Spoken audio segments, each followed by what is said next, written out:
Alô, alô, acadêmicos e acadêmicas do FuteClass, uma boa tarde para todo mundo. Mais uma live FuteClass especial desse período de isolamento social. Vamos aí trabalhando para criar muito conteúdo para vocês e hoje vamos receber o Alex Brasil, executivo de futebol do Paraná Clube. Assim que ele enviar a solicitação, vamos colocá-lo ao vivo conosco aqui do FuteClass. Aproveite para se inscrever no nosso canal do YouTube, deixar o seu like, acompanhar os nossos vídeos por lá, que está muito bacana. Assim que o Alex enviar essa solicitação de participação, vamos colocá-lo ao vivo.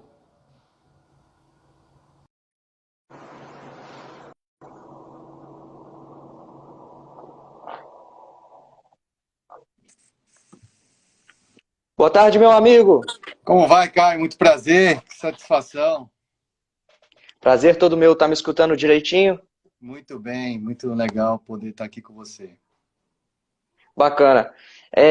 Alex, primeiro te agradecer, né? A gente aqui do FuteClass, desde que iniciou esse período conturbado, de dificuldade, a gente resolveu iniciar esse período de lives, já estão chegando aí a quase 70 e poucas, e todas com muito conteúdo, com convidados muito especiais, e hoje, já de norte a sul do país, hoje agora a gente conversando com um executivo do Paraná, muito importante para a gente, então só tenho que te agradecer, eu tenho certeza que vai ser um bate-papo que vai gerar muito conteúdo, tanto para quem assistir agora, tanto para quem depois no YouTube que a gente subir essa live, então só tenho que te agradecer e vai ser um bate-papo muito bacana. Ô, Caio, você não tem que agradecer nada, eu que tenho que parabenizar vocês da FuteClass por esse conteúdo que estão criando, tanta gente bacana que já passou por aí, né? Vou ser só uma formiguinha, eu andei acompanhando o trabalho de vocês, Felipe Ximenes já falou com vocês, uma série de pessoas aí importantes no cenário do futebol.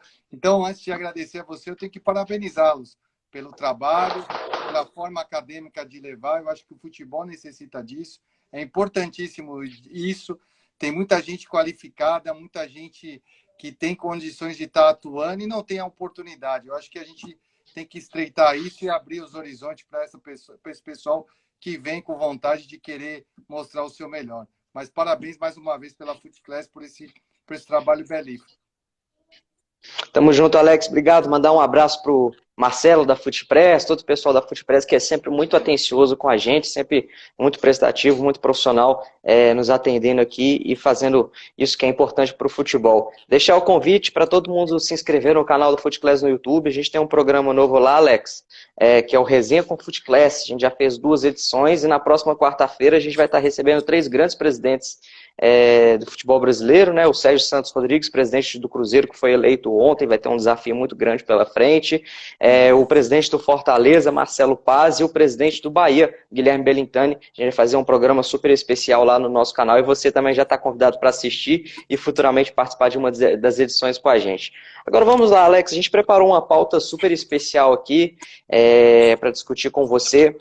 E tem uma pergunta até que eu gosto de repetir um pouco, a gente já teve com vários executivos, teve aqui o Klaus Câmara, o Thiago Paes do CRB, teve o Lucas Drubsky do Sport, teve o próprio Felipe Ximenes, e a gente observa que existem 2 graduações que o futebol, essa profissão de executivo puxa, né, que é o direito e é o profissional da educação física, né? O Paulo Brax esteve aqui também, que vem do direito, que é diretor de futebol do América. Eu queria te perguntar, tu vem da educação física, como que você faz para complementar esse conhecimento, né? Normalmente quem vem do direito vai ter um conhecimento de contratos maior, mas também não vai ter um entendimento tão de campo. Quem vem da educação física, ao contrário, vai ter um entendimento de campo, mas não vai ter tanto jurídico. Então, qual que é o segredo desse executivo de futebol ter essa formação tão interdisciplinar e a importância disso?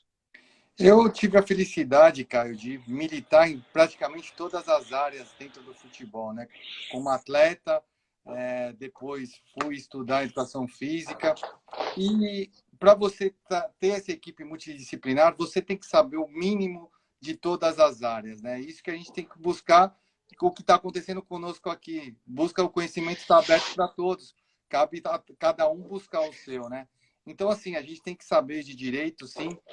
A gente tem que cursos de especialização. Eu procurei fazer em direito desportivo, claro, de gestão, principalmente. Eu não sei que turma que você fez o curso da CBF. A minha foi a 4ª turma. Então, assim, e cada vez mais buscar isso para estar antenado, para estar qualificado, para poder gerir todo um departamento de futebol que não é fácil, porque na cabeça do torcedor coloca-se que a gente só contrata e dispensa jogadores. Pelo contrário, a gente tem toda uma cadeia onde a gente tem que sincronizar tudo isso para depois levar o resultado dentro de campo. Então, para colocar um time em campo, não é só a parte de contratação, tem todas as outras áreas que todas têm que estar afinadas para que a gente possa manter um ambiente muito bom de trabalho. Mas, basicamente, é buscar conhecimento. E o conhecimento está aberto a todos, é só ter um pouco de boa vontade que a gente adquire. Legal, Alex. Eu fiz o curso de gestão em 2018, eu não me lembro qual turma que era. Eu não sei se era. É porque agora a CBF tem duas turmas, né, no mesmo ano. Uma que vai, parece que dois finais de semana por mês, e Isso. outra que vai numa semana a cada 2 meses, então é mais espaçada. Eu fiz essa que você vai a semana inteira, mas realmente é um curso muito bom. Vale a pena aí quem tiver condições de fazer. Agora, Alex, o futebol brasileiro ele ainda é um pouco conservador e avesso a mudanças, né? Quero agradecer aqui o Pedro Botelho, que é um colaborador nosso aqui do FootClass. A gente tem um grupo de estudos, e ele sempre nos ajuda a montar a pauta. E falando desse conservadorismo, dessa questão de mudança, é muito importante o executivo de futebol conseguir quebrar paradigmas, né? Como que você acha que é importante esse convencimento, principalmente com relação aos dirigentes estatutários, que às vezes têm um ambiente político muito forte, e as ferramentas tecnológicas para mostrar para eles os dados, mostrar a mudança que é preciso fazer para, de fato, convencer essa estrutura política dos clubes? Ô, Caio, eu não tive muito problema em relação a isso, porque eu já, como eu disse no início, eu militei em diversas áreas. Então, eu tive a oportunidade de trabalhar em clubes lá fora antes de me tornar um executivo, que começou em 2012, essa onda que eu comecei a surfar. E lá, quando eu trabalhei no Parma, na Itália, a gente já conhecia essas ferramentas. Então, quando eu trouxe para cá, para o pessoal, então eu não tive dificuldade, porque eles entendiam isso, que era necessário, né, cada vez mais. Porém, a gente sabe desses paradigmas, né, que ocorrem, principalmente na questão política de cada clube. É complicado, mas como o futebol vem aqui no Brasil se profissionalizando cada vez mais, então isso vem se quebrando. E eu estou vendo com bons olhos isso, né? E nesse momento de pandemia, onde todos nós estamos vivendo dificuldades, né? Acredito, cada um na sua área, é uma grande oportunidade para se reinventar. E a CBF tem essa oportunidade de fazer alguma coisa para a melhoria, não só do futebol da Série A, da Série B, mas principalmente das outras séries, dos clubes menores. É lá que também que saem os grandes jogadores. E a gente tem que se preocupar bastante, que lá tem muitas famílias que dependem desses atletas.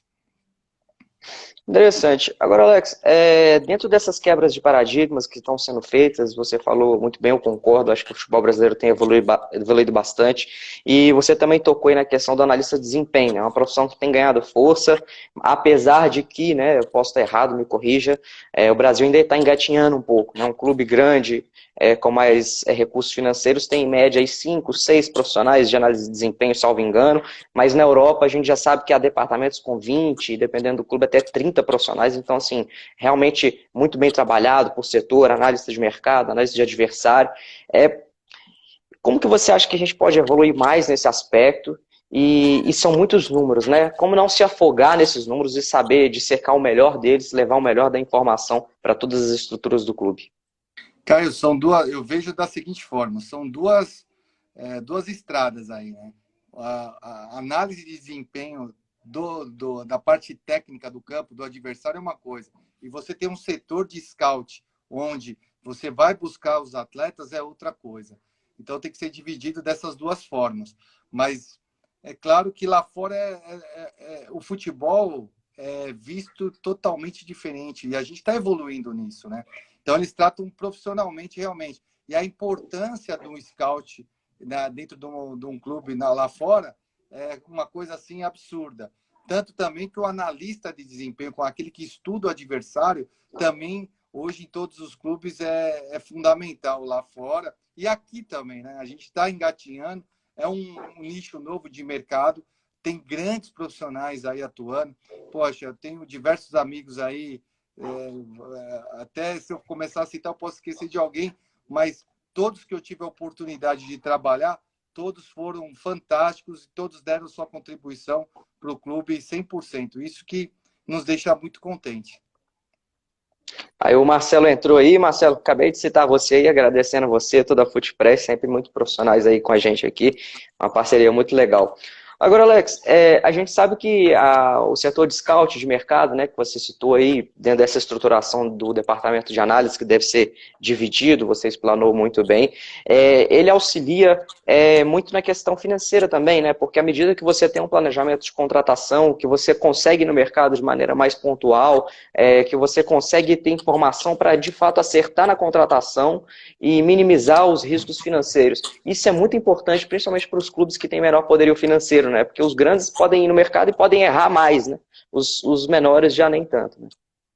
Concordo, cara, mas nesse momento eu acho que vai haver uma mudança muito grande no nosso futebol. E nem os grandes vão poder errar tanto por ter esse poder de fogo econômico, né? Então, vai muito do profissional trabalhar e estar atenado a todos os atletas que estiverem em todas as competições espalhadas pelo mundo. Então, aquela rede de conhecimento que você tem, isso vai facilitar você a trazer a busca do atleta dentro da situação econômica da sua equipe. Então, eu acho que eu estou esperando que isso ocorra, essa mudança, que a gente possa buscar atletas das divisões de campeonatos pequenos, que tenham qualidades, que queiram vencer. Eu acho que a tendência do nosso mercado será essa. Então, provavelmente, os clubes que tiverem aquele poder financeiro não vão poder errar tanto quanto erraram há tempos atrás aí. Bacana, Alex. Agora, de maneira bem prática, eu quero mandar um abraço para o Lucas Faria aí, tá nos assistindo, é membro do Departamento Internacional do Cruzeiro, meu amigo. Lucas, meu Agora, amigo, dentro também desse... fez curso comigo. Um Ah, abraço ao é? Lucas aí, Ah, pô. que legal. Felipe, um Tá nos pessoal aí muito. assistindo aí. Isso que eu falei para você, né, Caio? Tem muita gente qualificada aí querendo um espaço no mercado. E eu tenho certeza que agora vai ser um momento que os clubes vão buscar esses profissionais, por mais que eles não sejam conhecidos ainda, mas acho que vale a pena essa busca e essa oportunidade. Legal. Então, vamos falar um pouco disso, né? Normalmente é uma pergunta que eu faço no final, mas a gente também tem muitos acadêmicos aqui do FUTECLASS, igual eu falei, a gente tem um grupo de estudos no WhatsApp, assim, de pessoas que querem entrar no futebol, seja na profissão de executivo, seja como treinador, analista, no jurídico. Qual que é a principal dica aí que você dá? Não só a formação teórica também, mas o network, o que você poderia explanar para toda essa camada acadêmica e também os profissionais que já estão inseridos, mas também buscando novas áreas aí? Eu acho que a parte principal é você buscar o conhecimento. Eu vou sempre bater nessa tecla. Porém, na nossa função, como a gente não tem no clube onde eu estou trabalhando um departamento enorme, né, para que a gente possa dividir as tomadas de decisão, é procurar sempre, na função de executivo, sempre estar vendo jogos.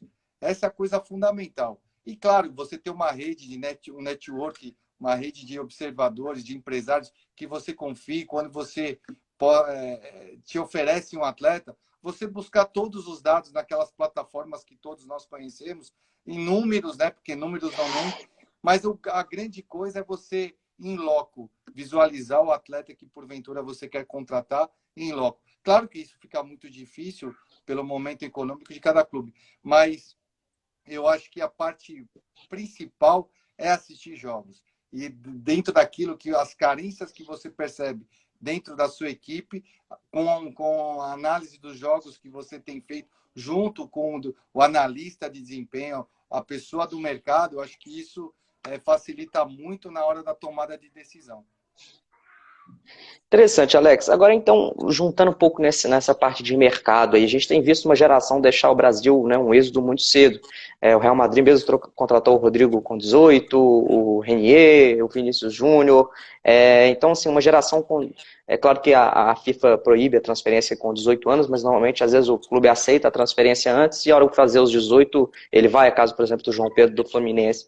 Eu já vi alguns comentaristas dizer, outras pessoas, que às vezes esses clubes são tão bem organizados na Europa que é capaz deles conhecerem melhor o atleta que eles estão contratando do que o próprio clube que o formou. Isso é um mito? Ou você acha que tem um fundo de verdade aí? É verdade, porque eles acompanham todos os scouts vêm ao nosso país e observam todas as competições.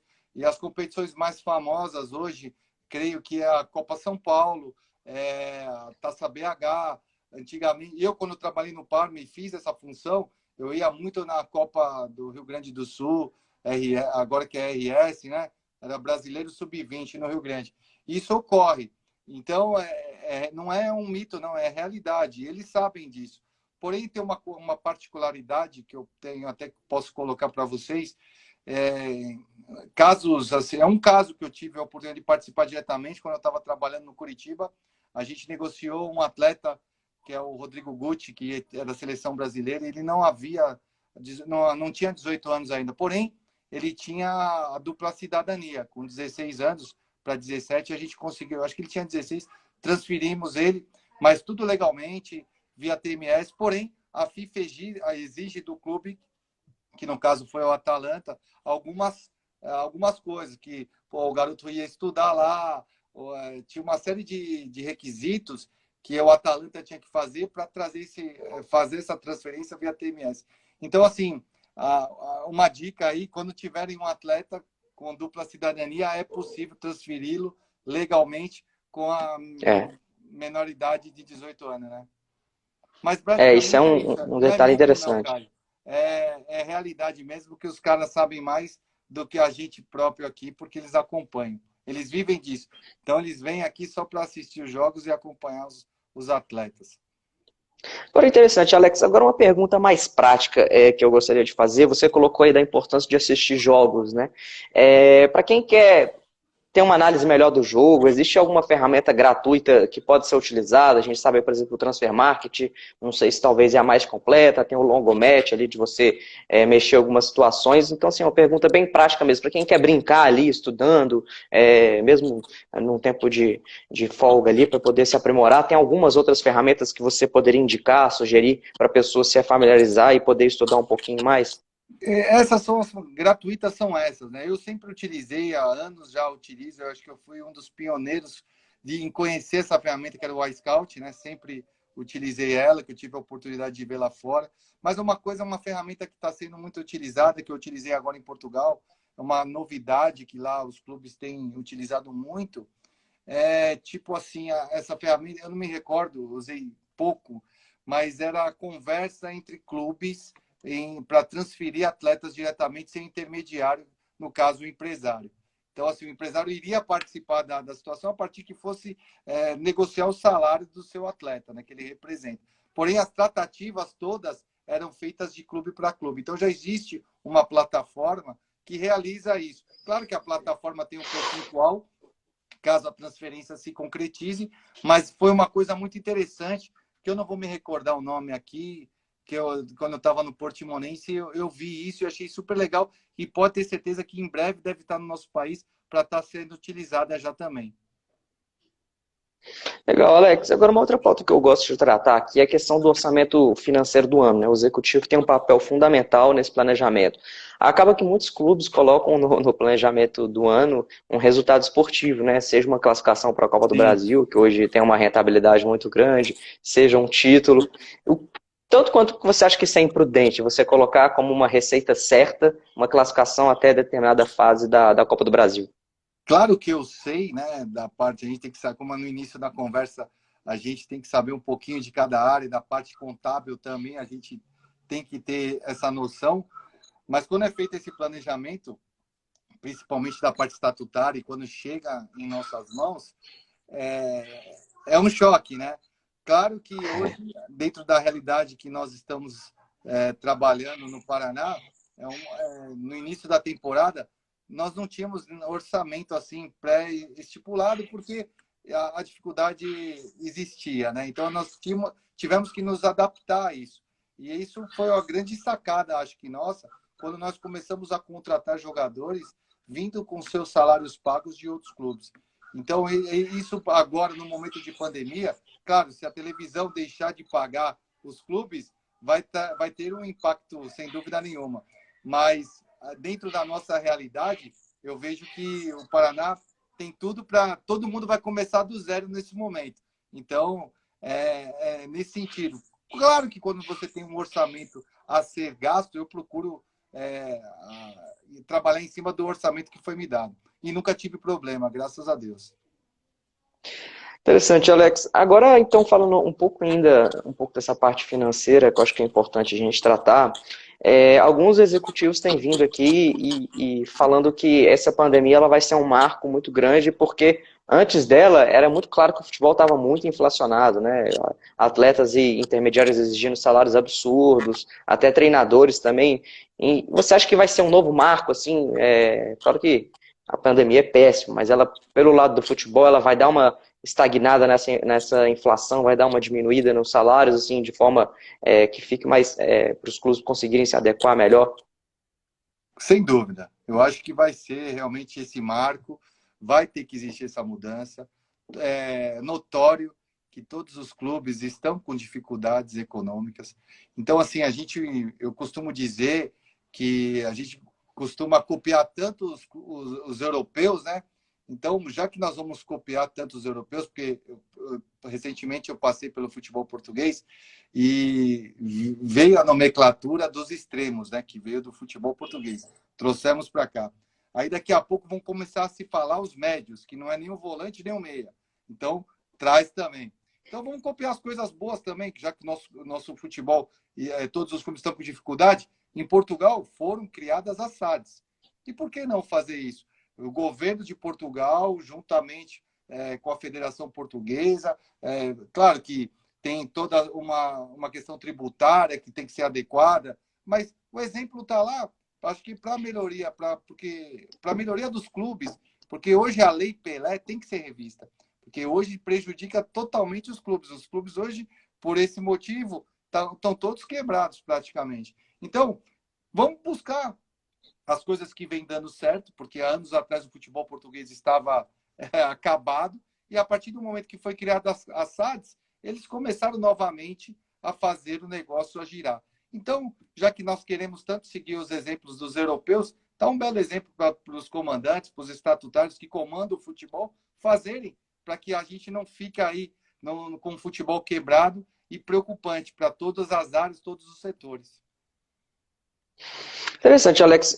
Então vamos abordar um pouquinho essa questão que é da SADS, que remete mais ao clube empresa. Lembrando para quem está nos assistindo, a gente fez o primeiro programa, nossa resenha com o FootClass, foi sobre o clube empresa e direito econômico no futebol, com um economista e dois advogados muito legais. Na Espanha também teve essa mudança, né? A gente sabe que no Brasil a Constituição, no artigo 217, ela coloca a autonomia das entidades práticas esportivas, das entidades de administração na gestão dos clubes e da modalidade, né? Então, assim, essa mudança para clube empresa ela não poderia ser obrigatória. O que tem se tentado, né, que o deputado Pedro Paulo conseguiu aprovar já na Câmara um novo projeto de lei, que seja melhor para o clube, que ele veja que vai ser melhor, então ele seja atraído, né, voluntariamente para esse novo modelo. Por outro lado, muitas equipes estão endividadas, né, e entrando num modelo de empresa, elas poderiam ir à falência e entrar numa recuperação judicial, e dentro de uma recuperação judicial, se uma das classes derem bomba, o clube já vai à falência direto. Você não acha que é muito pesado, assim, a gente às vezes vê um grande clube brasileiro ser a falência? Como é que você vê isso? São instituições centenárias, né, cara? Então imagina vem um investidor para comprar, por exemplo, o Flamengo, com a massa do Flamengo. Tem que ser situações e situações. A gente vai esperar o futebol brasileiro chegar à falência para tomar atitude ou vamos fazer antes que isso chegue? Então, assim, tem que ter casos e casos. Tem que ter uma tributação, não é isenção nenhuma, sou contra. Deve imposto, tem que pagar. Porém, tem que existir um meio termo nisso e vinda de cima para baixo, direto do governo, que chega na Confederação Brasileira, que aí remete. Agora, a grande coisa que eu não sou jurista, mas como eu falei para você no início, a gente tem que saber um pouquinho de cada Lógico. área. Eu acho que tem que ter alguma mudança na Lei Pelé. A lei tem alguma coisa aí que não está legal, que vem prejudicando não só os clubes, mas também outras áreas. Então tem que ser revista, tem que ter muito critério, muito cuidado, mas vamos pegar o exemplo que deu certo. As SADs foram criadas, podem ser compradas 85% das ações de cada. Compra-se, está aí, é só querer fazer. Mas tem muita coisa, o sistema é complicado. E às vezes a gente quer falar um pouquinho, acaba aí, vai ter até punir. Eu falando aqui, pode ter. O STJD adora falar, pegar a gente, né? Então, é melhor a gente manter a linha, que as pessoas que realmente comandam os estatutários do nosso futebol, que eles tenham consciência para realizar isso, porque caso não ocorra uma mudança, eu vejo nos próximos 2, 3 anos a falência de muitos clubes aí. É bem importante. Mesmo que a nossa conversa é bem acadêmica, então a gente está resguardado. Já veio aqui vários membros do STJD, então tá bem legal. Mas vamos lá, Comigo eles não Alex. gostam muito não, viu? Fala um pouco da importância da ABEX nesse fator todo de profissionalização do futebol, da regulamentação da profissão. Eu acho fundamental, tem sido um trabalho árduo, né? O presidente Cícero tem feito toda a movimentação junto ao Congresso, né? Junto aos deputados, né? Para que isso ocorra. É de extrema importância a gente ter esse reconhecimento da profissão, do gestor, do executivo, enfim. Mas tem sido um trabalho de muitos anos, desde o início da criação da Bex pelo Felipe Ximenes e o Rodrigo Caetano, né? Foram pessoas assim que vêm lutando por essa causa há muito tempo. E eu espero que isso aconteça, né? Claro que tem algumas coisas, por exemplo, você iniciou muito bacana da sua parte a questão o cara que vem da parte acadêmica do direito, eu da educação física, né? Então, o que o Conselho Regional, por exemplo, de Educação Física faz para que as coisas aconteçam? O que a OAB está fazendo também para que isso aconteça? Então, tem que ter uma conversa aí no âmbito de... Porque, para mim, o Conselho Regional de Educação Física não ajuda em nada. Eu acho que isso é uma coisa que está, uma máquina que está girando. Tem muitos colegas formados, que se formaram comigo, que hoje pagam e não sabem aonde vai essa quantia toda, né? Porque imagina quantos professores espalhados no nosso país. E assim, tem que ser uma coisa estudada e eu acho muito legal da parte de vocês, esse grupo de estudo, e me coloco à disposição para colocar qualquer coisa, que a gente também procura estar sempre atenado e passar conhecimento. Eu acho que a gente vem nessa vida para passar o conhecimento. Aquele que guarda para você mesmo, acho que não adianta de nada. Então, eu não sou da linha tão formal dos outros colegas meus. Eu sou falo mais na lata mesmo. Não gosto muito dessa coisa muito formal, mas eu procuro ser muito prático e muito correto nas tomadas das minhas decisões. Legal. Alex, vamos abordar um pouco mais então dessa questão da regulamentação. Recentemente a CBF colocou como requisito essencial, né, ter a licença Pro, por exemplo, um treinador de Série A, e a cada requisito, a cada licença lá permite o treinador trabalhar em algum clube, ou categoria de base, e por aí vai. A CBF coloca como requisito o curso de educação física, ele já a partir da licença C. Por exemplo, a licença da Argentina já não exige a educação física. A educação física para eles é para o preparador físico. Uhum.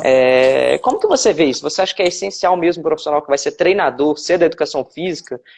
Claro que, por exemplo, o Fernando Diniz foi ex-atleta, então a CBF libera, mas ele vem da psicologia. Ou você acha que é impossível pessoas acadêmicas que são de outro curso poderem fazer o curso de treinador e também tentarem esse ramo? Pô, eu fico muito chateado, por exemplo, quando cita a educação física, o cara estuda 4 anos e aí depois ele tem que ter mais um curso pela entidade que comanda o futebol, para aí sim poder exercer essa função em categorias de base, né? Então, assim, eu acho que não deveria ser assim. já que assim deveria ter um órgão regulador, como nós temos a Conmebol, deveria, como é feito lá na Europa, a UEFA, e aí te dá toda a licença para você poder trabalhar. Aqui nós temos a nossa licença, a Argentina tem a outra, e a Conmebol não se manifesta em relação a isso. Então, nossos treinadores não podem treinar na Europa porque não tem a licença UEFA.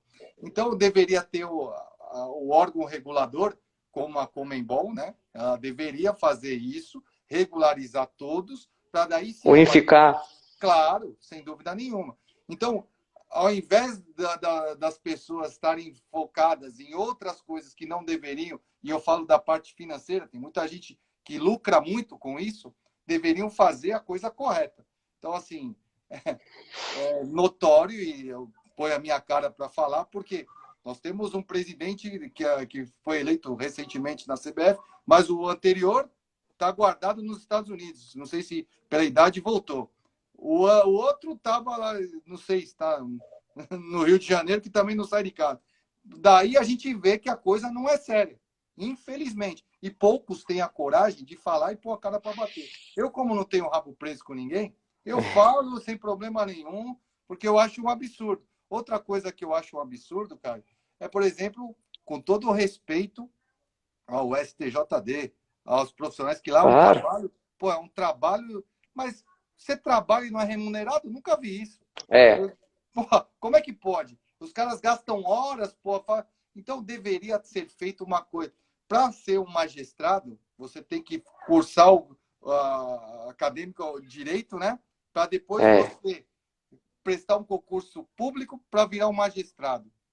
No STJD, como é que é isso aí? Ah, indica o fulano, tá tudo aí, todo mundo trabalha e trabalha de graça. Eu não entendo isso. Eu juro que eu gostaria de entender. Mas aí você vê lá fora, poxa, tem a liga, né, que eu participei lá em Portugal. Ó, tá lá o regulamento. Se o cara cuspir na cara do adversário, já tá 10 jogos, não tem efeito suspensivo, não tem a multa e daí acabou. Aqui, não, vai ter efeito suspensivo. Daqui a pouco tá tudo errado. E os caras não querem mudar isso, que acho que tá bom. E sabe, a minha preocupação maior é quando nós iremos ganhar uma Copa do Mundo novamente. Porque realmente é uma coisa que tem que ser pensada. As pessoas não gostam muito do que eu falo, mas eu gosto de falar na íntegra mesmo, querido. Mas eu vejo dessa maneira. É um grande momento para se rever muitas coisas. Conmebol, a integração, a própria confederação. Mas tem pessoas que estão focadas principalmente na questão econômica. Isso é a mais pura verdade. Interessante. Mas com relação ao requisito de educação física para ser treinador, você acha que é essencial ou deve ser só para o preparador físico, o treinador poderia vir de outro curso? Eu acho que poderia vir. Eu acho que poderia vir, porque para o educador físico, você fez... Claro que na graduação você vê essa matéria, né? Porém, eu acho que... Não é. Eu acho que a prática, Caio, vai lhe dar muitas coisas. E, sim, eu acho que deveria ser simplesmente pro educador. Eu acho que nessa linha. Interessante. Agora, Alex, vamos falar. Eu quero aproveitar o gancho que você falou que trabalhou em Portugal, né? Uma outra pauta que eu tenho discutido aqui, e você trouxe essa questão das nomenclaturas. Eu tenho para mim que às vezes a gente tem essa confusão de nomenclatura porque a gente não tem uma literatura própria, né? Uhum. E as coisas que tem, às vezes, é meio pelo modismo. E eu até, não sei se você concorda comigo, mas eu acho que às vezes a nomenclatura estrangeira, às vezes ela explica melhor a posição do que a gente usa. Né? Porque você fala ponta de lança, né? Então, assim, você tem que explicar o que é a ponta, depois o que é a lança. Você fala extremo, tipo assim, o próprio nome já explica, né? Eu gosto muito da nomenclatura italiana. A gente usa aqui cabeça de área, né? Volante brucutu. A Itália já tem a figura do regista, né? Que assim, o nome explica muito bem. Você acha que então essa falta de literatura também confunde a cabeça da gente? Aí chega todos esses nomes e às vezes a gente também tem dificuldade de dar nome para as coisas, um nome que não explica muito bem a função em campo? Concordo plenamente. Isso é a falta de conteúdo, de literatura do nosso, já que nós todos dizem e acham que nós somos os melhores, né? Pelas 5 conquistas que temos, por uma série de coisas. Porém, Eu falo muito do futebol recente que eu passei lá de Portugal. Lá tem uma cidade do futebol que se estuda futebol, que as coisas todas funcionam. Aqui a gente tem com todo respeito às federações, tem a CBF. Pô, lá é uma coisa para você registrar um atleta é tão simples lá fora, tanto na Itália como em Portugal, que eu tive o privilégio de trabalhar. Aqui não, aqui você paga para registrar na federação, paga para outra federação para trazer o atleta, paga a CBF, paga a FA. Mas onde vai esse dinheiro todo, cara? Eu queria saber onde vai. É uma coisa assim. E ninguém fala, tem coragem de falar, ninguém senta e explica. E o torcedor, que é o consumidor do nosso produto, pô, não sabe. Isso me revolta, me preocupa, porque são tantas coisas que obscuras. Para que tantas coisas? E aonde vai isso aí para a melhoria do nosso futebol? Eu gostaria muito de saber. Pô, agora ajudaram a CBF, né? Ajudou os clubes da Série C e da Série D, né? Mas vem cá, eles poderiam fazer muito mais. O balanço é público, não é? Acho que todo mundo sabe quanto foi faturado a Confederação Brasileira. Já que todos os contratos são registrados lá, eles podem pegar um exemplo, o clube aqui, que eu sou de São Paulo, pega o Juventus da Moca. Vem cá, vamos ver. Todos os contratos estão registrados lá, né? Então, vem cá, o Juventus, qual a folha do Juventus nessa pandemia? Eu vou pagar 3 meses do seu, pode ficar tranquilo dos seus atletas. Pô, ia ser um noticiário mundial que a entidade máxima do futebol brasileiro mantém as equipes menores, sabe? Mas ninguém pensa, eles estão preocupados com outras coisas. Mas se deixar eu falar, eu vou estender nesse assunto aí, até me revolta, viu, Caio? Mas eu sou mais à vontade, porque eu não sou tão formal. Não, isso é que é bom, que dá essa dinâmica aqui, dá um clima mais contraído aqui na live, que é importante. O Diego Bonini está fazendo uma pergunta legal aqui. Diego, vou fazê-la daqui a pouquinho. Se segura só um pouco aí, que eu quero aproveitar essa pauta de Portugal ainda. Agora, Alex, a gente vê que realmente a escola portuguesa, eu ainda não tive oportunidade de conhecer Portugal, mas meu pai trabalha CEO de uma empresa que tem filial aqui em Portugal, então viaja demais, às vezes traz muito livro para mim, eu fico feliz, porque realmente a literatura é muito boa, e há quem diga que você entra numa livraria lá, tem vários livros, né? Aqui no Brasil não tem. Mas assim, a gente tem profissionais... Eu ia fazer o curso de gestão da UEFA lá, porque eu voltei antes, saudade da família, porque eu estava prestes a fazer esse curso lá, que para mim ia ser fantástico. Que legal. Legal, legal. Mas então, assim, a gente tem profissionais com capacidade para escrever, né? Eu tenho o Ricardo Drubs, que tem um livro excelente. Eu acho que os treinadores têm capacidade para escrever. Mas se você vê os 20 treinadores da Série A, nenhum livro. Por que você acha isso assim? Por que falta para eles sentar e escrever? Cultura, acho que no nosso país, isso já é... Lá fora... a educação é completamente diferente da nossa, né? Então, entraremos no âmbito cultural. Infelizmente, é isso. Agora, você tocou num assunto, cara, no início, lá atrás, que é a questão do executivo, né? É muito importante o profissional saber o que ele é. Se ele é executivo, se ele é treinador, se ele é coordenador. O que eu abomino é o cara é treinador, agora virou executivo, virou treinador de novo, daqui a pouco é coordenador. Bom, por que não existe uma regulamentação? Fica essa bagunça, esse balaio de gato em todas as áreas, né? E por isso que o nosso futebol não está caminhando bem, por esse tipo de coisa. Então, por que as coisas lá fora funcionam e nós temos tanto aquele desejo de copiá-los? Então, copia as coisas boas também, né? Então, assim, você citou aí a questão da regulamentação dos treinadores, unificar. Pô, isso deveria ser feito pela Conmebol. E aí, pô, a coisa andaria. Então, são sérias. E todos nós tivemos a oportunidade, com esse período de paralisação, porque daqui um pouquinho vai voltar o futebol no nosso país. E não fizeram nada. A única coisa de bom que foi dar um pouquinho de dinheiro para os clubes da Série C e da Série D. Mais nada, viu? Interessante, professor. Agora vamos falar aqui da pergunta do Diego. Ele está perguntando se é possível alguém que nunca trabalhou com futebol buscar estudar e ser um gestor. Eu vou dar uma complementada nela. É claro que a gente precisa tratar o futebol como ciência, né? Assim, o futebol é uma profissão como todas as outras. Você vai ser engenheiro, você tem que estudar muito. Futebol não é diferente. O quanto que ajuda esse gestor, esse executivo, passar pela base antes ter uma vivência ali para depois ir para o profissional, ou você acha que ele pode ir direto, dependendo das outras vivências que ele tiver? Mas se ele for do acadêmico, não um ex-atleta, assim, você acha que ele ir para a base primeiro é um trampolim legal? Eu não vejo problema algum acadêmico ir direto para a parte profissional. Existe, eu falei no começo da nossa conversa que no curso de gestão que eu fiz, excelentes profissionais estavam ali que têm totais condições de representar e ocupar esse cargo. Porém, é a questão que hoje o futebol, querendo ou não, é meio fechado, né? Não é aberto assim para todo mundo, é muito trabalhoso para quem não é do meio ingressar nesse meio, mas eu não vejo problema nenhum, porque eu tenho certeza que tem muitos profissionais e me deixa muito contente ver o trabalho que vocês fazem da parte acadêmica, que isso é fundamental e não existe, hein? Eu, antes de a gente conversar, eu fui pesquisar o trabalho que vocês estão desenvolvendo, eu acho fantástico, eu acho que isso que nós necessitamos. Mas é uma pena não poder agregar tantas pessoas boas que estão fora por não terem um nome no mercado, não estarem trabalhando. Mas, aos poucos, acho que esse paradigma, eu particularmente, já estou com uma pessoa fazendo estágio comigo no Paraná, por ser de Curitiba, uma pessoa que está fazendo curso de gestão da CBF, é um acadêmico que está numa outra área, poxa, que tem um perfil fantástico para exercer a profissão. Então, acho que cabe muito a gente buscar os grandes profissionais, porque eu acho que quem vai sobressair somente serão aqueles, nesse momento difícil de pandemia, aqueles profissionais que saibam se reinventar.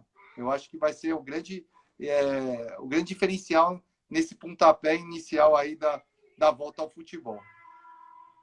Legal, agora vamos falar mais um pouquinho de campo, vamos falar de modelo de jogo. Uhum. Alex, a gente no Brasil às vezes tende a contratar o treinador muito pelo nome, né? Eu tenho conversado com alguns treinadores aqui, e, por exemplo, em 2017, quando o Carille ganhou com o Corinthians, todo mundo passou a entender que tinha que efetivar o auxiliar, né? Depois o Filipão ganhou no ano seguinte, não, então vamos trazer os mais experientes. Agora o Jorge Jesus ganhou, vamos trazer os portugueses, né? O Santos com o Gesualdo, o Avaí trouxe o Augusto Inácio, que já foi embora, o Red Bull ia trazer um português, né? Não lembro qual, mas depois desistiu, veio o Felipe Conceição. Você acha que o fato dos clubes do Brasil não terem um projeto formado, né? Assim, a gente sabe que alguns clubes têm um modelo de jogo cultural, mas isso não está no papel, né? Por exemplo, você pega o Santos, você sabe como é que uma equipe tradicionalmente joga, mas não está no papel, né? Você Uhum. acha que o fato do Brasil da gente inverter a ordem do treinador formar o projeto e da não clube formar o projeto, você acha que isso prejudica a qualidade de jogo e gera esse modismo de você contratar pelo nome e pela, às vezes, nacionalidade, não pelo projeto que vai encaixar no seu projeto de clube? Cada profissional, Caio, tem a sua linha de trabalho. Eu, particularmente, aprendi lá fora e eu tive num clube que eu tive um pouco de problema, uma dificuldade em relação a essa questão de contratar. Eu acho que quem tem. Claro que você tem que ouvir a opinião do treinador, isso é fundamental. Porém, quem tem que contratar é o clube. Então, assim, você tem que ver a característica, o treinador, pô, eu quero um jogador assim, assim, assim, ó, e trazer essa característica que o treinador pediu, e não ver o nome. Eu acho que sempre no momento de dificuldade, principalmente econômica dos clubes, aonde você vai buscar na categoria de base. Então, assim, um grande exemplo que eu costumo dizer a todos foi aquele time do Santos quando apareceu o Robinho e o Diego. Porque o Santos estava numa dificuldade financeira tremenda, lançaram os moleques e as coisas andaram. E no nosso país é assim. Quando você. Eu espero que isso caia agora, depois dessa pandemia, a questão econômica que os clubes não tenham. E vá buscar, assim, na categoria de base. Então, essa questão de formatação, de sistema de jogo, vai muito assim, ó. Lá fora, quem contrata, na Itália, o diretor-geral com o diretor técnico, claro que com a, ouvindo a opinião do treinador, sempre. Em Portugal, você tem na SAD, você tem o dono e você tem o diretor desportivo aí você tem o presidente, é uma questão mais... Claro que o treinador tem que treinar. Eu acho que lá, eu vi isso muito em Portugal, como esses caras trabalham. Eu acho que tem muitos bons treinadores no nosso país, fantásticos. Mas, assim, essa equipe multidisciplinar que eles formam lá em Portugal, os caras entram 8 da manhã, vai embora 8 da noite. Os caras vão... Porra, é um negócio assim, eu não conheço Jesus, porém, o que eu ouço, o que eu ouvi dizer, ele trouxe 6 caras lá que dorme vendo futebol. É uma coisa assim absurda. Então, eu acho que a partir do momento... E um treinador que eu admiro muito, nunca tive o prazer de trabalhar, que é o Vanderlei. Tive vários treinadores, pô, Marcelo Oliveira, fantástico. Cláudio Tencati, lá do Cavalcante. Trabalhei com os caras assim legais e bons professores. O Alan, agora que está no Paraná, o cara que quer vencer com fome. Acho que tudo depende do momento do clube, na situação do clube.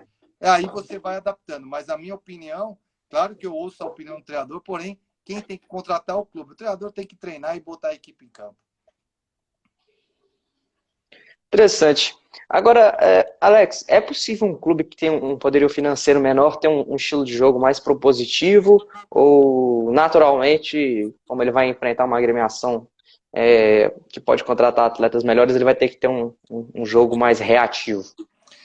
Tudo depende, né, Caio? Assim, o clube pequeno pode jogar das duas formas. Teoricamente pequeno. A partir do momento que a sua equipe está bem treinada, sabe as funções, e a grande estratégia é quando você analisa o seu adversário que você for enfrentar no final de semana, no meio da semana, qual vai ser a estratégia que você vai fazer para vencer. É isso que é a coisa principal, é isso que eu converso principalmente com todos os treinadores, qual que vai ser a estratégia para vencer no domingo. Não adianta você treinar, mas treinar, fez o treino bom, bacana, todo mundo trabalhou a parte física, o trabalho foi bom, mas e aquela que nós precisamos ganhar o jogo no domingo? Qual que vai ser? Aonde vai ser? De que forma vai ser? Qual vai ser a jogada? Qual vai ser a bola parada? Então, são pequenos detalhes que, no final, o resultado aparece em cima desses pequenos detalhes. Interessante. Agora, Alex, uma discussão que a gente tem tido muito aqui, é uma das perguntas que eu gosto até de repetir para todos os entrevistados, porque depois eu quero até escrever um artigo sobre isso, é a questão da geração dos atletas pós-anos 2000, né? Muitos treinadores têm reclamado, a gente teve aqui com o Fábio Carille, com vários outros, que são a geração rotulada pela geração dos melhores momentos, né? Eles não gostam de assistir um jogo inteiro, e é importante assistir, né, para poder aprender, poder pegar conteúdo. É uma geração que acaba o treino, vai direto para o celular. Você tem lidado com esse desafio aí dessa geração mais complicada, né? Geração miojo, instantânea?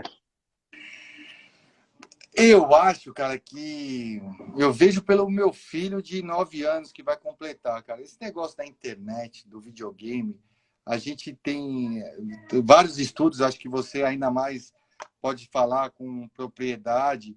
Perdemos a nossa essência do futebol de rua, do campo de areia, descalço, de esfolar o dedo no asfalto. Essa era a grande vantagem que nós tínhamos no nosso futebol. Isso foi perdido ao longo dos anos. E assim, nós vamos sempre ter bons jogadores. Claro que a safra 2000, por exemplo, eu tenho muitos jogadores 2000 hoje que estão jogando na equipe principal do Paraná Clube. Hoje a gente tem 99 que está jogando. Mas é justamente aquilo que a gente comentou. Pela necessidade, por não ter uma questão financeira boa para você ir ao mercado e poder contratar. Mas essa é a grande essência do nosso futebol, né? Sempre de formar jogadores, porque nós somos um país com fornecedor de atletas e não consumidor, né? Então, tudo isso depende muito do clube. Por exemplo, tem clube que consegue formar e consumir, tem clube que só consegue formar. Não adianta o clube, tem que ter muito bem claro qual é a sua visão, aos seus valores, tudo isso para não na hora do vamos ver, não cair no erro e trazer prejuízo, principalmente econômico. Missão, valores são coisas assim que eu vejo que são fundamentais. Eu falo do Paraná hoje porque o Paraná hoje é um clube formador. Então, assim, não adianta querer o Paraná aí no mercado que não vai competir. Então, é muito mais fácil investir na base, colocar o produto na equipe de cima para poder vendê-lo. Porque o Paraná, basicamente, é isso. E cada clube tem que ter o seu norte, tem muito bem específica o que vai fazer. Então, eu vejo mais dessa maneira, Caio. Interessante. Ô, Marlon, eu vou fazer essa pergunta sua aí, tá? Daqui a pouquinho pode ficar aí que a gente vai fazer. Agora, Alex, é, sobre a categoria de base, né? Você falou aí da questão da pedagogia de rua que está acabando, ainda tem, né? A gente não pode negar lá, Maranhão, várias cidades do Uhum. interior ainda tem. Tem as praias também, que é uma forma de pedagogia de rua interessante, mas está diminuindo, né? Pelo processo normal de globalização, a segurança, o excesso de carros, diversos outros fatores. Eu não lembro quem falou, mas eu não vou citar para não ser injusto, porque eu não lembro exatamente, mas eu estava discutindo sobre a formação da Holanda, e a Holanda preocupa muito com a iniciação, né, com a questão da coordenação motora, e salvo engano, dos 9 aos 12 anos, eles têm na periodização da semana outros esportes, como judô, natação, e não lembro qual outro. E aí eu não lembro quem falou que no Brasil isso não é tão preciso, justamente porque os atletas ainda estão vindo dessa pedagogia de rua, então eles já têm uma coordenação maior. Você acha que com o tempo a gente vai ter que adotar um pouco dessa filosofia da Holanda, principalmente na iniciação ali, que acho que dos 9 a 12 anos, que os profissionais colocam com a fase de psicomotor aprendizado, acho que esse é o nome, né? Caio, aí vai aquela questão cultural. Eu acho que nós vai ser muito difícil a gente querer buscar isso como é feito na Holanda, cara. Eu não conheço, né? Mas eu ouvi relatos como é feito, mas eu não vejo que a gente possa implementar isso aqui no nosso país. Eu acho que vai ser muito. Aí cabe muito o educador físico trabalhar essas mobilidades do garoto no momento certo, na faixa. Eu tenho visto aqui, por eu ter um filho de 9 anos que gosta de futebol, e graças a Deus ele tem tido na sua trajetória aí grandes profissionais, professores legais, acadêmicos, pô, que tem toda uma metodologia de trabalho muito bacana e muito interessante.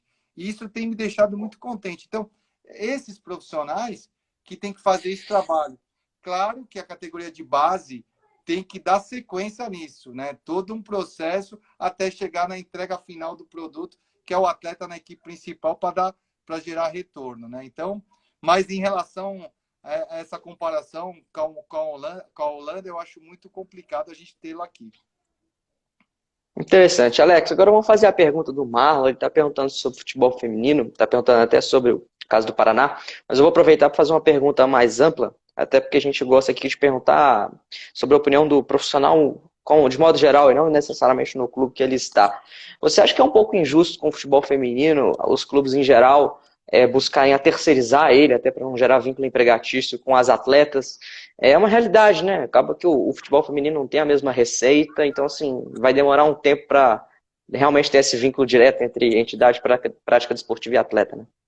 É, Caio, é triste falar isso, mas por isso que eu digo que tem que ser mudada a legislação, cara, porque senão não vai ter clube para continuar esse trabalho, para ter essa manutenção. Primeiro, assim, é muito simples lá fora, você assina um contrato e o vínculo empregatício é diferente do empregado normal da indústria, né? Do jogador lá fora é diferente e o tributo é outro. Então, acho que isso tem que ser colocado para a nossa realidade também. O atleta profissional de futebol, a atleta profissional de futebol, tem que estar regido num outro segmento. Faz um contrato de trabalho, tem que ter as suas garantias, né? Claro que ninguém quer voltar à lei do passe, mas assim, tem que ter um outro regimento. Eu vejo dessa maneira, porque não dá para você manter na CLT todos os seus. Não dá, não tem condições. Aí que entra a questão, novamente, da mudança da Lei Pelé, da questão da legislação lá de cima e vir. Tivemos aí mais de 60 dias, todo mundo parado. Alguém se preocupou com isso? Mas eu vejo que é de extrema importância o futebol feminino. Eu sou contra a terceirização, acho que os clubes deveriam ter isso, cada clube no seu quadro, porém, eu sou a favor a ter uma legislação diferente do empregador, do empregado normal, porque é complicado hoje, no momento, os clubes manterem essa questão do futebol feminino. Interessante. Você já me despertou uma ideia aí, então, pessoal, sigam a nossa página no Instagram que, Que para quem bom que não eu sabe, estou existe. ajudando. Não, para quem não sabe, existe uma legislação no Senado que promete ser a nova Lei Geral do Desporto, né? Que está sendo em discussão, já está em tramitação, está bem agarrado lá, para falar a verdade. Porque a Lei Pelé hoje é a Lei Geral do Desporto que regulamenta e essa lei nova viria para substituir por completo a Lei Pelé. Então eu vou fazer alguma Que bom. live, algum programa para a gente poder dissecar essa nova lei toda que Boa, está cara. agarrada lá, mas pelo menos a gente já vai estudando ela, né? Aprendendo. Alex, quero te agradecer. O papo, quando é bom, Que dura legal. muito rápido. A gente já bateu quase 58 minutos aqui. O Instagram corta depois de Legal. 60 minutos. Deixar o convite para todo mundo se inscrever no canal nosso. Acabou aqui, vai lá, se inscreve, porque quarta-feira vai ter um programa muito legal com os três presidentes de Estarei Cruzeiro, lá. Sérgio Santos Rodrigues, o presidente do Bahia, Guilherme Belintani, e o presidente do Fortaleza, Marcelo Paes. A gente vai discutir sobre a modernização da gestão de futebol do Brasil, então acho que vai ser uma pauta muito legal. Só tenho que te agradecer, Alex, daqui a pouco Bom. essa live que está lá no YouTube. Muito obrigado, vamos falando, quem sabe depois que acabar essa confusão toda aí eu vou tomar um café com você aí. Vai ser um prazer, querido. Pô, satisfação muito legal bater esse papo com você. Um abraço a todos que nos acompanharam aí. Felicitações a vocês no trabalho de vocês aí, viu? Parabéns. Valeu, Alex, grande abraço, a gente se fala. Um Tchau, abração, tchau. querido. Um abração.